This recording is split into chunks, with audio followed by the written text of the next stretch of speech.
Assalamualaikum, selamat sore, kabare. Saya Pak Man mengucapkan kepada Kastina selamat last practical di Pusambus Pamaringit.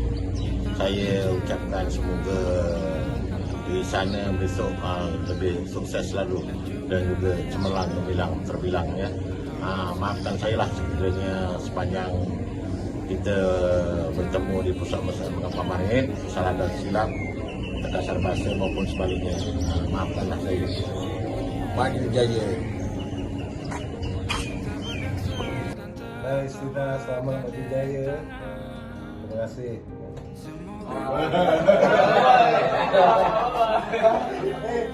Suara aku tak bawa. Terima kasih Kis selama berbuka di sini. Semoga maju jaya. Kis, selamat maju jaya. Sambunglah belajar kalau boleh sambung belajar. Dan tu solat jangan tinggal lah. Kalau boleh perantau lah. Tapi hati-hati keluar. Satu-satu aku doakan semoga bahagia dengan si dia. InsyaAllah, amin. Terima kasih Kis. Selamat berjaya dan jangan lupa kami semua. Kis, jaga diri tau kat sana. Habiskan belajar. Sungguh-sungguh. InsyaAllah Kis berjaya di akhirat. Take care Kis. See you again. Terima kasih Kis. Semoga jumpa lagi.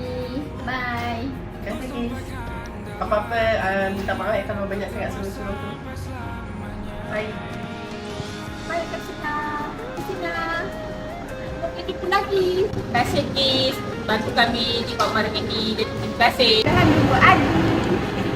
Terima kasih Kis. Selama dekat Pamaringit ni banyak-banyak kita orang daripada banyak benda lah.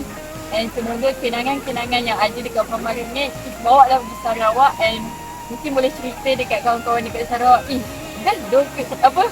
Ya Allah ni. Best doh itu dekat Pamaringit. Kis kena cerita dengan kawan-kawan korang. Kawan-kawan korang pula. Kawan-kawan Kis. Betapa bestnya orang Pamaringit. Yeay. Baik Kis, selamat terbang ke Sarawak. Baik Kis, terima kasih segala atas kerjasama dan komitmen yang diberikan. Okey Kis, selamat maju jaya di luar sana. Jangan lupa kami di sini. Dan jangan lupa cari homestay Noh di sana ya. Okey, homestay. Noh dah beli lah, Noh dah beli tiket. Okey, dah beli ya. Beli kan? Okey, beli.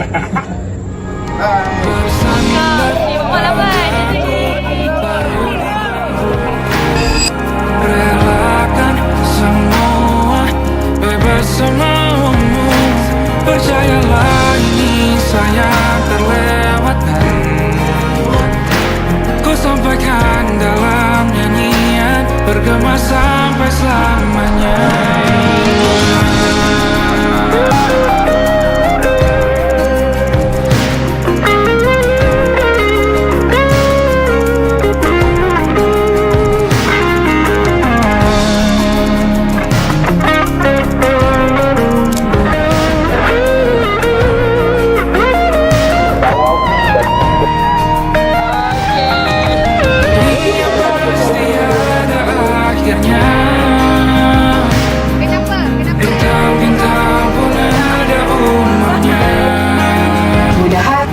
Jumpa lagi.